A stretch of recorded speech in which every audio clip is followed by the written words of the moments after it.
4 দিন ধরে টানা বৃষ্টির কারণে বন্যা ও পাহাড়ি ঢলে প্লাবিত হয়েছে কক্সবাজারের 16টি ইউনিয়ন। ভেঙে গেছে ছোট বাঁধগুলো। এতে পানিবন্দী হয়ে পড়েছে লাখেরও বেশি মানুষ। রান্নাসহ সুপেয় পানি সংকটে ভোগান্তিতে পড়েছে বন্যার্তরা। এছাড়া পাহাড় ধসে আশঙ্কা দেখা দিয়েছে বেশ কিছু এলাকায়ও। কক্সবাজার প্রতিনিধি রহিদুল কবিরের তথ্যচিত্রে ডেস্ক রিপোর্ট। টানা বৃষ্টিতে উজান থেকে নেমে আসা পাহাড়ি ঢলে প্লাবিত কক্সবাজারের নিম্নাঞ্চল।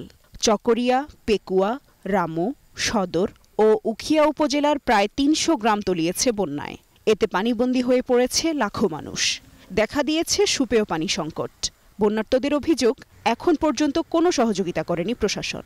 অতি বর্ষণ হলে এখানে আমাদের বাকখালী নদীতে গর্জনিয়া পাহাড়ের পানিগুলি এসে আমাদের এলাকা ডুবে যায়। আমরা সকালে ঘুম থেকে উঠতে আমাদের সময়টুকু পাইনি। আমাদের এখানে বাসার যে আসবাবপত্র থেকে শুরু করে বিভিন্ন ধরনের জিনিসপত্র আমাদের ক্ষয়ক্ষতি হয়েছে। বন্যার পরিস্থিতি খুবই খারাপ, প্রচুর পানি আসার কারণে আমাদের বাড়িঘর সবগুলো ডুবে গেছে। আমাদের এই এলাকার সব জনসাধারণ খুব কষ্টে আছে। বর্তমানে মাতামুহুরী ও বাকখালী নদীর পানি বিপদসীমার ওপর দিয়ে বইছে, তাই পানি ঢুকেছে নদী তীরের গ্রামে। পানিবন্দী এসব মানুষের মাঝে রান্না করা খাবার বিতরণ করছেন জনপ্রতিনিধিরা। পাশাপাশি ক্ষতিগ্রস্ত স্থাপনা মেরামতে প্রশাসনের সহযোগিতা চান তারা।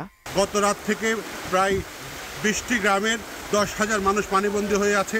তারা গতকাল থেকে কিছু খেতে পারেনি। আমরা সকাল থেকে কিন্তু আমাদের এলাকার কোনো লোকজন বাড়িঘর রান্না করতে পারে নাই। আমরা মোটামুটি সবাইকে সব বাড়িঘর আমরা খাবার পৌঁছে দেব। এদিকে প্রশাসন বলছে, পানিবন্দীদের মাঝে শুকনো খাবার সহ জরুরি সরঞ্জাম দেওয়ার উদ্যোগ নেওয়া হয়েছে। আর পাহাড় ধসের শঙ্কায় আশেপাশের বাসিন্দাদের সরে যেতে মাইকিং করা হচ্ছে। আমাদের উপজেলা প্রশাসনের পক্ষ থেকে এবং জেলা প্রশাসক স্যারের পক্ষ থেকে আমাদের সাহায্য কার্যক্রম গ্রহণ করা হবে। পাহাড়ের পাদদেশে ঝুঁকিপূর্ণভাবে যারা বসবাস করছেন তাদেরকে সরানোর জন্য আমাদের মাইকিং কার্যক্রম চলমান রয়েছে।